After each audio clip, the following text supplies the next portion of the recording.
بھائیو، اللہ تعالیٰ نے ان 12 آیات کے اندر بڑی خوبصورتی کے ساتھ ایمان والوں کی 12 صفات کا ذکر کیا ہے۔ حی علی الفلاح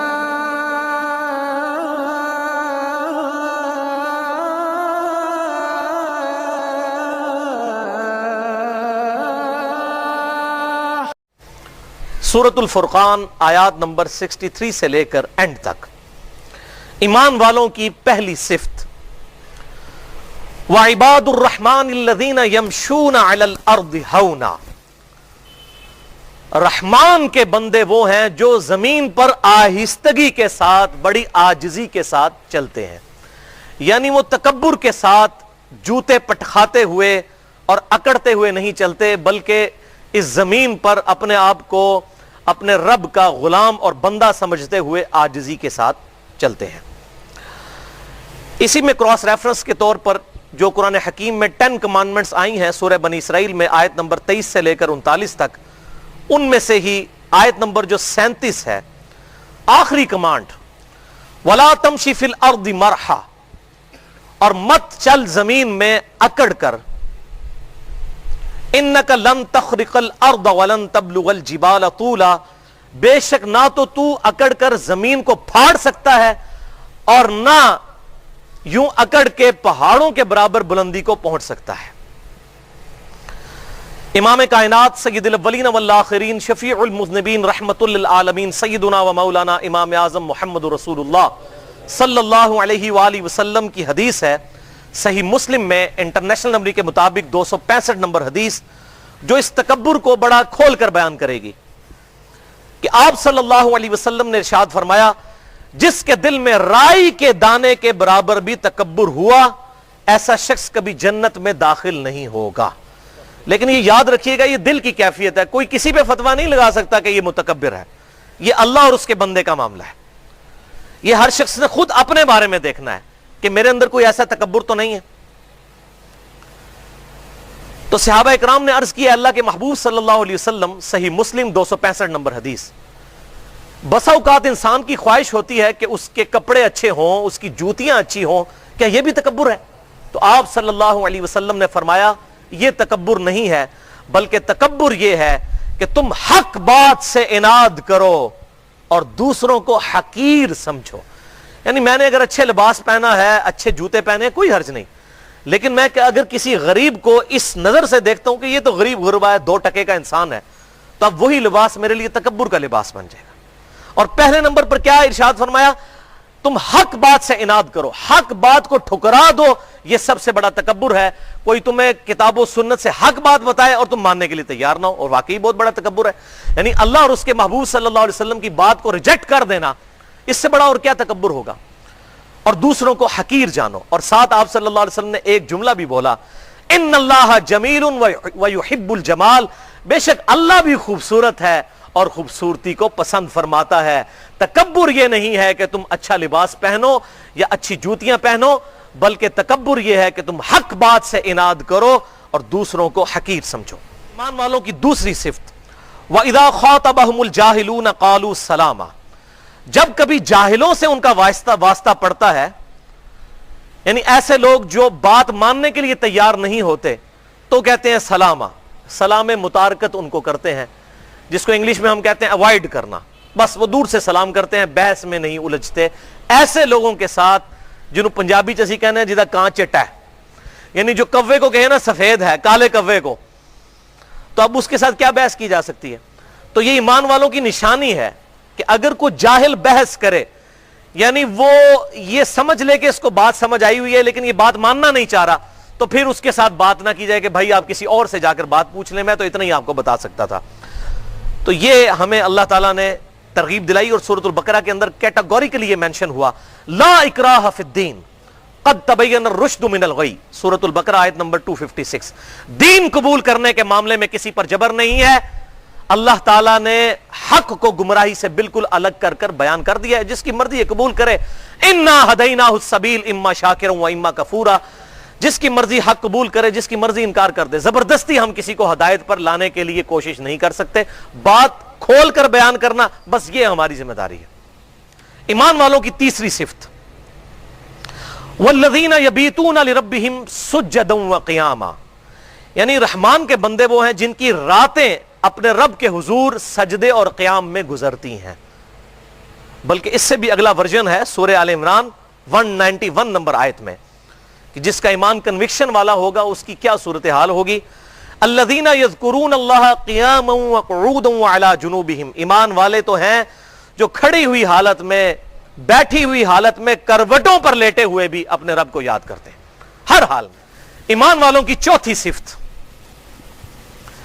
والذین یقولون ربنا اصرف عنا عذاب جہنم، وہ لوگ جو کہتے ہیں اے اللہ دوزخ کا عذاب ہم سے پھیر دے۔ ان عذابها کان غراما، بے شک دوزخ کا عذاب تو ہمارے گلے کا پھندا ہے، ہر وقت لٹکتی ہوئی تلوار ہے ہم پر۔ انہا ساعت مستقرا و مقاما، بے شک دوزخ عارضی طور پر بھی رہنے کے لیے بڑی بری جگہ ہے اور ہمیشہ رہنے کے لیے بھی بڑی بری جگہ ہے، ولیعوذ باللہ تعالی۔ اس میں ان لوگوں کا رد ہو گیا جو کہتے ہیں ایک پھیرے ہی لگڑا نا جی، تھوڑی دیر راستے۔ اللہ تعالیٰ کیا فرما رہا ہے؟ انہا ساعت مستقرا و مقاما، ایک لمحے کے لیے بھی، تھوڑی دیر کے لیے بھی دوزخ بڑی بری جگہ ہے رہنے کے لیے، اور ہمیشہ کے لیے بھی ولیعوذ باللہ تعالی بڑی بری جگہ ہے۔ اللہم اجرنا من النار، اللہم اجرنا من النار، اللہم اجرنا من النار۔ ان آیات کے اندر ان فنیٹک صوفیاء کا بھی رد ہو گیا۔ اب میں صوفیاء کا ذکر اس لیے بار بار کر رہا ہوں کہ اللہ والا کہلوانے والے جو لوگ عموماً انہی لوگوں کو ٹھیکیدار سمجھا جاتا ہے کہ یہ کوئی کامل الایمان مؤمنین ہیں، جن کے اندر یہ کانسیپٹ پایا جاتا ہے کہ جی ہم تو نہ تو دوزخ کے ڈر سے عبادت کرتے ہیں نہ جنت کے حصول میں، ہم تو اللہ کے لیے عبادت کرتے ہیں۔ آن دا فیس آف آرگومنٹ یہ جملہ بڑا پیارا ہے، لیکن واللہ یہ قرآن و سنت کے بالکل منافی جملہ ہے۔ پانچویں نشانی اہل ایمان کی پانچویں صفت، والذین اذا انفقوا لم یسرفوا ولم یقتروا وکان بین ذلک قواما، کہ ایمان والے وہ ہیں کہ جب اللہ کی راہ میں خرچ کرتے ہیں تو نہ اسراف سے کام لیتے ہیں، فضول خرچی کرتے ہیں، اور نہ ہی کنجوسی کے ساتھ، وکان بین ذلک قواما، بلکہ اس کے درمیان درمیان رہتے ہیں۔ کراس ریفرنس کے طور پر سورہ بنی اسرائیل کی آیت نمبر 29 ہے کہ نہ تو اپنے ہاتھ کو ایسا بندہ رکھو اپنی گردن کے ساتھ، اتنے کنجوس ہو جاؤ کہ کسی کو کچھ دو ہی نہ، اور نہ اتنے فیاض ہو جاؤ کہ سب کچھ لٹا بیٹھو اور پھر درماندہ ہو کر بیٹھ جاؤ، جنہوں سے پنجابی کہنا ہے کہ نیکی گلے پہ گئی ہے، یعنی سب کچھ ہی اللہ کی راہ میں دے دیا اور خود جو ہے وہ آپ بیٹھ گئے۔ اور یہ بالکل فینیٹک نظریہ ہے، اس حوالے سے بڑی کریٹیکل حدیث ہے، بخاری اور مسلم کی متفق علیہ حدیث ہے، بخاری میں 2742، مسلم میں 4209۔ سعد ابن ابی وقاص رضی اللہ تعالیٰ عنہ کہتے ہیں فتح مکہ کے موقع پر میں بیمار ہو گیا اور مجھے یہ گمان ہوا کہ شاید میں مر جاؤں گا، حالانکہ اس کے بعد بھی 46 سال زندہ رہے، 56 ہجری میں فوت ہوئے۔ اللہ کے محبوب صلی اللہ علیہ وسلم میری عیادت کو آئے، میں نے کہا اللہ کے محبوب صلی اللہ علیہ وسلم میری ایک ہی بیٹی ہے، میں سارا مال اللہ کی راہ میں خیرات کر دوں؟ آج کا کوئی عالم دین ہوتا کہنا ہاں جی بالکل لہنا میں انہیں چندہ بک منو دے دو۔ اللہ کے محبوب صلی اللہ علیہ وسلم نے فرمایا نہیں۔ ان کا یا رسول اللہ 2/3، آپ نے اجازت نہیں دی، پھر کہا آدھا مال، نہیں اجازت دی، پھر کہا 1/3 مال۔ تو ایز اے لاسٹ ریزارٹ آپ صلی اللہ علیہ وسلم نے بالکل آخر میں بڑی مشکل سے 1/3 مال کی وصیت کرنے کی اجازت دی، اور پھر آپ صلی اللہ علیہ وسلم نے فرمایا سعد اپنے وارثوں کے لیے مال چھوڑ کر مر، یہ اس سے بہتر ہے کہ تیرے مرنے کے بعد لوگوں سے مانگتے پھرے۔ یہاں کیا ہوتا ہے، ذرا سی ناراضگی ہوئی اولاد کو وہ جائیداد سے آگ کر دیتے ہیں۔ اسلام میں تو آگ کا کانسیپٹ ہی کوئی نہیں ہے، مال کا مالک تو اللہ ہے، کوئی باپ اپنے بیٹے کو آگ نہیں کر سکتا۔ پھر مولوی بھی یاری لگا لیتا ہے ایسے ناراض قسم کے ماں باپ کے ساتھ، اور پھر وہ مرتے مرتے وہ پوری جائیداد جو ہے مدرسے کے نام لکھ جاتا ہے، اور مولوی پھر گاڑی رکھتا ہے، اس کی توند بڑھتی ہے، اور بچے بیچارے مانگتے پھرتے ہیں۔ یہ ریالٹیز ہے اور ان کا اسلام سے کوئی تعلق نہیں۔ ایمان والوں کی چھٹی صفت، والذین لا يدعون مع اللہ الہا آخر، یہ تو اب بڑی کریٹیکل ہے، اللہ کے ساتھ کسی اور کو دعا کے لیے نہیں پکارتے وہ لوگ، یہ ان کی نشانی ہے۔ یہاں عبادت کا ذکر نہیں آیا، دعا، کیونکہ اللہ کو پتا تھا سب سے زیادہ شرک کی دعا میں ہونا ہے۔ اللہ کے ساتھ کسی اور بھی الہ کو دعا کے لیے نہیں پکارتے، اللہ اکبر۔ اور یہ پہلی کمانڈ ہے 10 کمانڈمنٹس میں، سورہ بنی اسرائیل آیت نمبر 23، وَقَضَىٰ رَبُّكَ أَلَّا تَعْبُدُوا إِلَّا إِيَّاهُ، اور تمہارے رب نے یہ بات طے کر دی تھی کہ مت پوجنا کسی کو سوائے اس کے۔ یہ پہلی کمانڈ ہے توحید۔ ڈیٹیل کسی کو چاہیے ہو تو مسئلہ نمبر 3 ہے دعا صرف اللہ ہی سے. میرا لیکچر اہل سنت پاک.com پر, اور اسی کی ایکسٹینشن ہے مسئلہ نمبر 43 توسل اور وسیلہ کے صحیح احکام و مسائل. لیکن یہاں پر میں کراس ریفرنس کے طور پر کچھ آیات اس مضمون کے ساتھ انصاف کرتے ہوئے ضرور بیان کروں گا. سورۃ النمل کی آیت نمبر 62 ہے, امن یجیب المضطر اذا دعا, بتاؤ کون ہے وہ جو مشکل میں گھرے ہوئے, اضطراب میں گھرے ہوئے شخص کی فریاد کو سن لیتا ہے. وَيَكْشِفُ السُّوءَ, اور اس سے اس کی برائی دور کر دیتا ہے. وَيَجْعَلُكُمْ خُلَفَاءَ الْأَرْضِ, اور وہ تمہیں اگلوں کا خلیفہ کرتا ہے زمین پر. تمہارے باپ دادا مرتے ہیں, تمہارے مرنے کے بعد تمہاری اولاد. اِلَٰهٌ مَّعَ اللَّهِ, کیا اللہ کے ساتھ کوئی اور الہ بھی ہے جو مشکل اور پریشانی میں گھرے ہوئے شخص کی تکلیف کو دور کرتے؟ تو اس میں آیت میں اللہ تعالیٰ نے واضح کہا کہ جس کو مشکل اور پریشانی میں مدد کے لیے پکارا جائے وہ الہ ہے. غیب میں مدد کے لیے ان کو پکارنا یہ دعا ہے, اور دعا عبادت ہے, اور عبادت اللہ تعالیٰ کے ساتھ خاص ہے. ایاک نعبد و ایاک نستعین, اے اللہ ہم صرف تیری ہی عبادت کرتے ہیں اور غائب میں مدد کے لیے صرف تجھی کو پکارتے ہیں. یہ اپروپریٹ ٹرانسلیشن ہے. ظاہری اسباب میں تو آپ پکار سکتے ہیں, اور جامعہ ترمذی, ابو داؤد اور نسائی اور ابن ماجہ میں حدیث ہے, اب دعا هو العبادہ, دعا ہی تو عبادت ہے. پھر آپ صلی اللہ علیہ وسلم نے اپنی بات کی سپورٹ میں سورۃ المؤمن کی آیت نمبر 60 تلاوت کی, ادعونی استجب لکم, اے میرے بندے مجھ سے مانگ میں تیری دعا کو قبول کروں گا. ان الذین یستکبرون عن عبادتی, بے شک جو لوگ میری عبادت سے تکبر کرتے ہیں, مجھ سے دعا نہیں کرتے, سیدخلون جہنم داخرین, ایسے لوگوں کو ذلیل و خوار کر کے دوزخ میں داخل کروں گا جو مجھ سے دعا نہیں کرتے. قربان جائیں ہمارا خدا, ہمارا رب, ہمارا گاڈ, ہمارا الہ, ہمارا اللہ, ہمارا سپریم بینگ وہ الہ اور بادشاہ ہے کہ جس سے نہ مانگا جائے تو ناراض ہوتا ہے. دنیا کے بادشاہوں سے مانگا جائے تو وہ ناراض ہوتے ہیں. 17ویں صدی میں انگلینڈ میں یہ قانون پاس ہوا تھا جسے میگنا کارٹا کہا جاتا تھا کہ ہر انسان کو یہ حق حاصل ہے کہ وہ اپنے حکمران کے سامنے اپنا مقدمہ لے کر جا سکتا ہے. انسانیت کا میگنا کارٹا یہ آیت ہے, سورۃ البقرہ آیت نمبر 186, وَإِذَا سَأَلَكَ عِبَادِي عَنِّي فَإِنِّي قَرِيبٌ أُجِيبُ الدَّعْوَةَ الدَّاعِ إِذَا دَعَانِ. اے میرے محبوب صلی اللہ علیہ وسلم, جب بھی میرے بندے آپ سے میرے بارے میں پوچھیں تو آپ فرمائیے میں تمہارے بالکل قریب ہوں, ہر پکارنے والے کی پکار کو سنتا ہوں, کوئی پروٹوکول نہیں ہے. لیکن فَلْيَسْتَجِيبُوا لِي وَلْيُؤْمِنُوا بِي لَعَلَّهُمْ يَرْشُدُونَ, لوگوں کو بھی چاہیے کہ میرا حکم مانیں اور مجھ پر ایمان لائیں جیسا کہ ایمان لانے کا حق.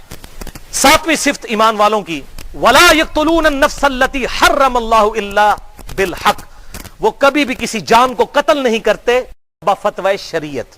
وہ بھی ہم نے قانون کو ہاتھ میں نہیں لینا, وہ بھی حکومت کا کام ہوگا عدالتوں کے ذریعے. یا میدان جنگ میں ہوں گے تو ظاہر ہے کہ پھر تو کافر کو قتل کریں گے.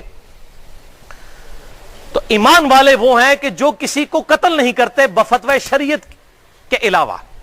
اور وہ کیا ہے, وہ سورۃ المائدہ کی آیت نمبر 32 اور 33 میں آیا. 2 وجوہ آئی ہیں. نمبر 1, قتل کے بدلے قتل ہوگا, اگر کسی نے کسی کو قتل کیا اس کے بدلے اس کو قتل کیا جائے گا قصاص کے طور پر. اور دوسرا ہے فساد فی الارض کرنے والا, زمین میں فساد مچانے والا عادی مجرم, اس کو قتل کیا جائے گا. یہ آیت محاربہ ہے سورۃ المائدہ آیت نمبر 33. یہ بڑی ڈیٹیل گفتگو ہے, میں اس کو سکپ کرتا ہوں. ایمان والوں کی 8ویں صفت, ولا یزنون, وہ زنا نہیں کرتے. ومن یفعل ذلک یلقى اثاما, جو کوئی یہ حرکت کرے گا ان قریب اس کا وبال بھی چکھ لے گا. اب یہ زنا والا جو ایشو ہے, جس طرح آج کل یہ معاملہ کھل کر سامنے آیا ہے, آج سے پہلے نہیں تھا. بخاری اور مسلم کی متفق علیہ حدیث ہے, آنکھیں بھی زنا کرتی ہیں, زبان بھی زنا کرتی ہے, کان بھی زنا کرتے ہیں, ہاتھ بھی زنا کرتے ہیں, پاؤں بھی زنا کرتے ہیں, دل بھی زنا کرتا ہے, اور شرمگاہ اس کی تصدیق کرتی ہے. دل بھی زنا کرتا ہے, یعنی جان بوجھ کر برا تصور لانا یہ بھی زنا ہے. اور یہ میں کہتا ہوں کہ آج کے زمانے میں جس طرح آزمائش مسلمانوں پہ آئی ہے بے حیائی کی شکل میں, اور یہ طوفان بدتمیزی جو بے حیائی کا آیا ہے, یہ صحابہ کو بھی اس آزمائش سے نہیں گزرنا پڑا. تو یہ بڑا سینسٹیو ایشو ہے. اور سورہ بنی اسرائیل میں جہاں 10 کمانڈمنٹس آئیں, میرا مسئلہ نمبر 77 10 کمانڈمنٹس پہ ریکارڈ موجود ہے, اس میں تو ہے ولا تقربوا الزنا, زنا کے قریب بھی مت جانا. دور تو بڑی دور کی بات ہے, قریب بھی مت جانا. ہر وہ عمل جو اس کے قریب لے جائے اس کے اوپر گرفت ہے. وَلِعَوْذُ بِاللَّهِ تَعَالَى. اللہ اکبر. یضاعف له العذاب یوم القیامہ, ایسے شخص کے لیے قیامت والے دن عذاب دگنا کر دیا جائے گا.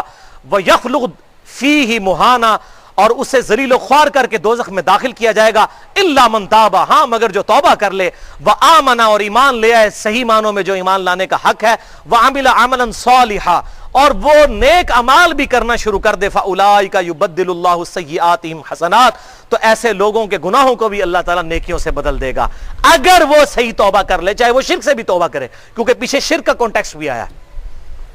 وَكَانَ اللَّهُ غَفُورًا رَحِيمًا اور اللہ تعالیٰ معاف فرمانے والا، رحم فرمانے والا ہے۔ وَمَن تَابَ اور جس نے توبہ کی، وَعَمِلَ صَالِحًا اور اس نے نیک اعمال اختیار کیے، فَإِنَّهُ يَتُوبُ إِلَى اللَّهِ مَتَابًا تو ایسے کی توبہ اللہ کے ذمہ کرم پر ہے۔ اللہ اکبر۔ ایمان والوں کی نویں نشانی، وَالَّذِينَ لَا يَشْهَدُونَ الزُّورَ وہ ایمان والے ایسے ہیں جو جھوٹی بات کی کبھی گواہی نہیں دیتے۔ اس کے دو معنی بنتے ہیں، جھوٹی گواہی نہیں دیتے کسی کے خلاف اور کسی جھوٹی بات کی تصدیق نہیں کرتے، صرف سچی بات کو مانتے ہیں جو کتاب و سنت سے ثابت ہوگی اس کو مانتے ہیں۔ یہ ایمان والوں کی صفت ہوگی، نہ جھوٹ بولیں گے اور نہ جھوٹی گواہی دیں گے، نہ کسی جھوٹے عقیدے کی تصدیق کریں گے۔ اور قرآن میں واضح آیا لعنت اللہ علی الکاذبین، جھوٹے پر اللہ کی لعنت۔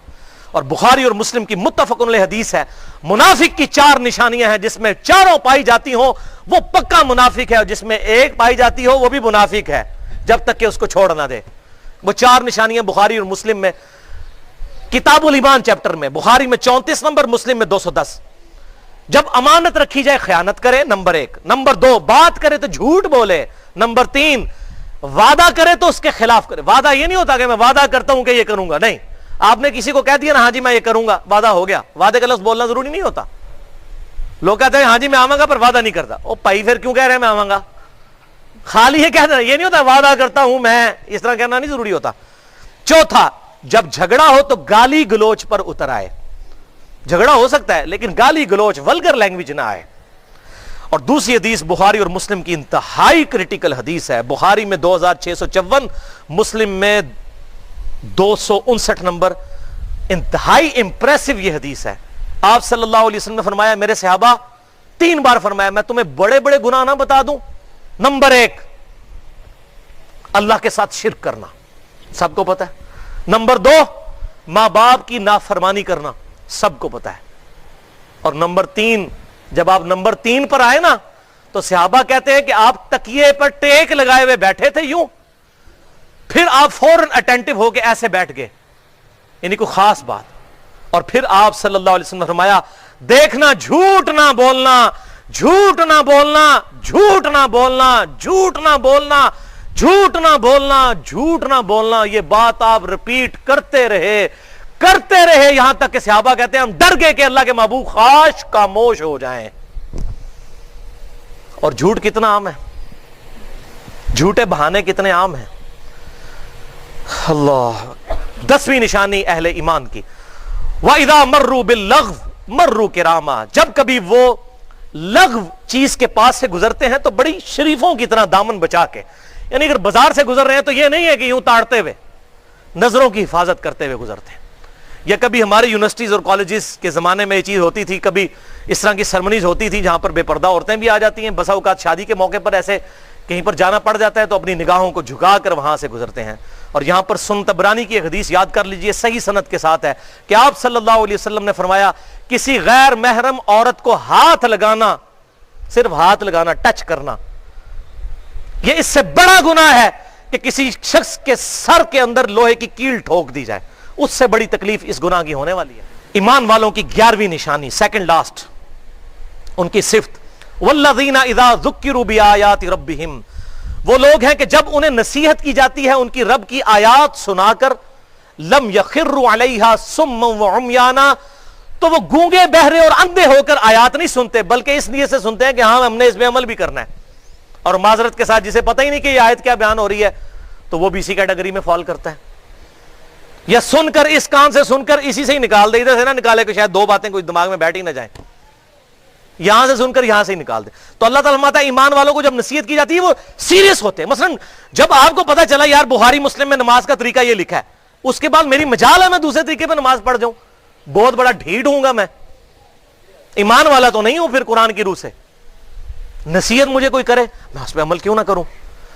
اور یہاں پر قرآن حکیم کی سب سے سخت آیت سن لیں، اور یہ آج تحفہ لے جائیں اور گھر جا کر بیوی بچوں بھائیوں کو بھی سنائیں یہ آیت، سورۃ الاعراف آیت نمبر 179، وَلَقَدْ ذَرَأْنَا لِجَهَنَّمَ كَثِيرًا مِنَ الْجِنِّ وَالْإِنسِ، بے شک ہم نے جنوں اور انسانوں کی اکثریت پیدا ہی دوزخ کے لیے کی ہے۔ استغفر اللہ، یہ اللہ تعالیٰ کا ایکسپرٹ اوپینین ہے، مستقبل کو پہلے ہی جج کر لیا ہے۔ وَلَقَدْ ذَرَأْنَا لِجَهَنَّمَ كَثِيرًا مِنَ الْجِنِّ وَالْإِنسِ، دوزخ کی اکثریت، جنوں اور انسانوں کی اکثریت ہم نے پیدا ہی دوزخ کے لیے کی ہے۔ اور ایویں نہیں، یہ نہیں کہ اللہ پھینک رہا ہے، ساتھ آیا کہ ان کے دل ہیں لیکن سوچتے نہیں، کان ہیں سنتے نہیں، آنکھیں ہیں دیکھتے نہیں ہیں۔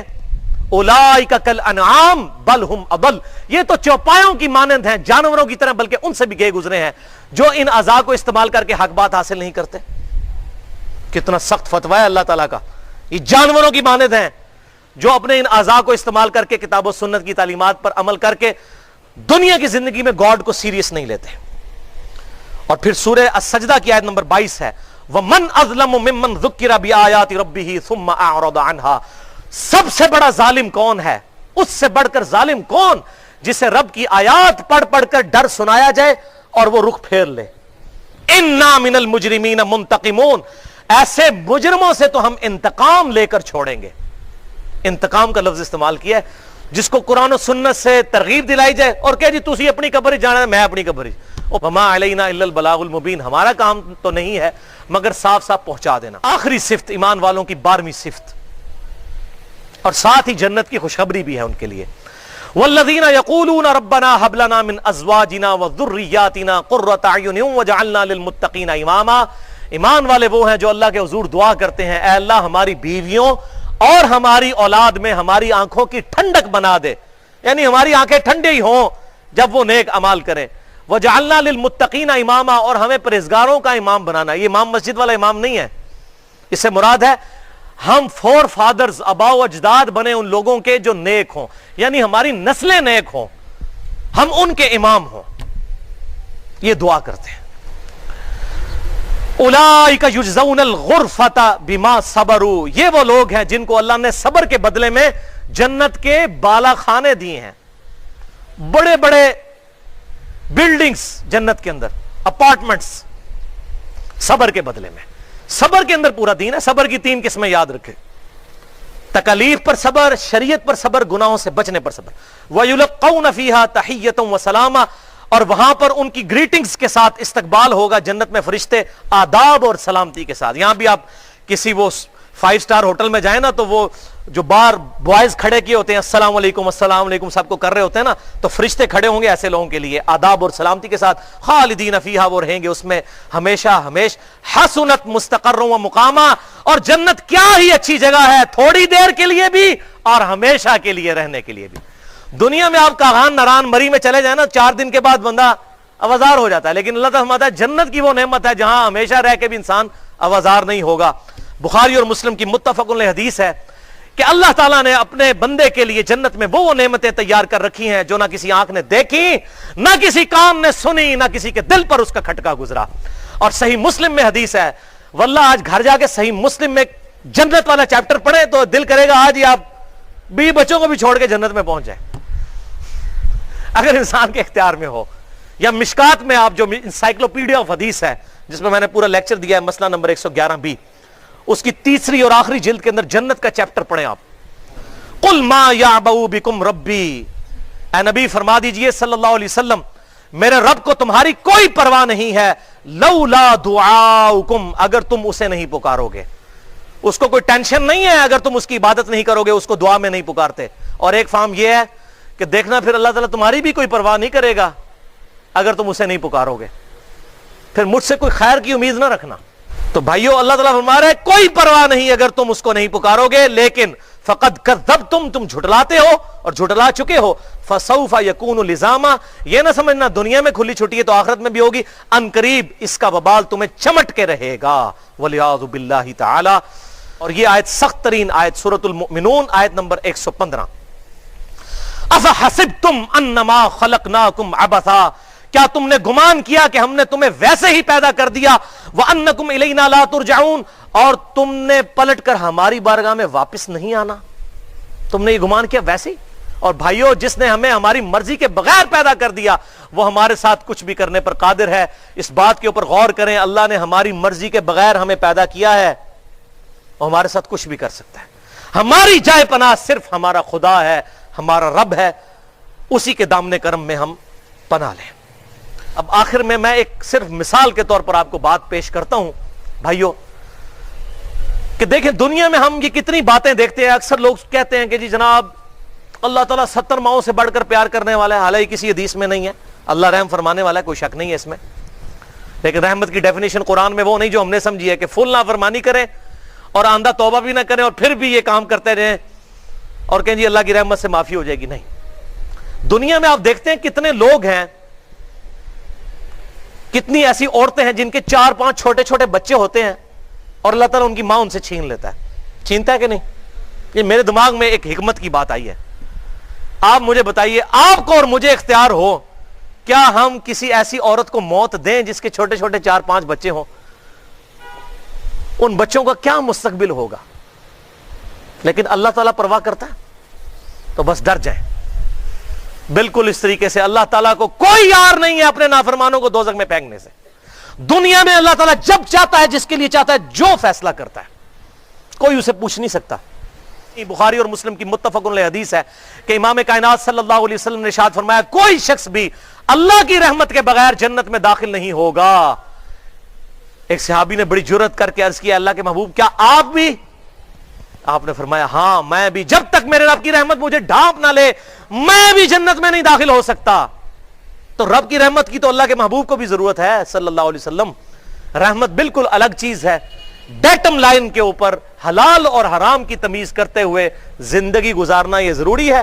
پھر کہیں بیچ میں چھوٹی موٹی غلطی لغزش ہو جائے, اللہ تعالیٰ معاف کرنے والا ہے, اس میں کوئی شک نہیں ہے. موت کے غرغرے سے پہلے جامعہ ترمذی میں حدیث ہے کہ توبہ قبول ہوگی, لیکن یہ کس کو پتا ہے کہ موت کب آنی ہے؟ کوئی بتا کے آئے گی جناب تیاری کر لو میں کوئی 10 دہاڑے تک آنا لیا نہیں. اور یہ یاد رکھیے گا جو آپ زندگی گزارے اسی طرح اٹھائے جائیں گے. یہ کبھی نہیں ہوگا کہ مرنے سے 1 سال پہلے اللہ تعالیٰ آپ کو کوئی فون کال کرے گا, گاڑی رکھ لے, نماز شروع کر لے, بندے دا پتر بن جا, بس سال رہ گیا تیرا. جس طرح آپ مرنا چاہتے ہیں نا اسی طرح آپ زندگی گزارنا شروع کر دیں, کیونکہ اسی زندگی میں سے اچانک مجھے اور آپ کو اچک لیا جائے گا. اللہ تعالیٰ کو کوئی پرواہ نہیں کسی کی. میں نے بتایا نا 4-5 بچوں کی ماں کو بھی وہ موت دے دے گا, اسے کوئی پرواہ نہیں ہے, کہ اس کے احساسات نہیں ہیں, اس کی فیلنگز نہیں ہیں. تو یہ یاد رکھیے گا اللہ تعالیٰ قادر بندوں کو دوزخ میں ڈالے. یہ جو کہتے ہیں نا جی ماں نہ ہوئے تے نہ ساڑے تے, اللہ کی میں ساڑے گا. اور بھائی ماں دے احساسات نے, اللہ تعالیٰ احساسات سے پاک ہے. دنیا میں نہیں آپ دیکھ رہے کتنے ہزاروں بچے ہیں جن کی مائیں بچپن میں مر جاتی ہیں اور پوری زندگی میں ستیلی ماؤں سے وہ جو ہے وہ مارے کھاتے رہتے ہیں, اور کتنی مشکل کی زندگی, ان کا پورا مینٹل ماڈلز تک تبدیل ہو جاتے ہیں, ان کی عادتیں تک بدل جاتی ہیں. تو اللہ تعالیٰ کیوں موت دیتا ہے ان کو؟ اللہ کو کسی پرواہ نہیں ہے. اللہ الصمد, اللہ بے پرواہ ہے. ہمیں کتاب و سنت کی تعلیمات پر عمل کر کے دوسرے بھائیوں تک پہنچانے کی توفیق عطا فرمائے. سبحانک اللہم و بحمدک, اشہد ان لا الہ الا انت, استغفرک و اتوب الیک, وما علینا الا البلاغ المبین.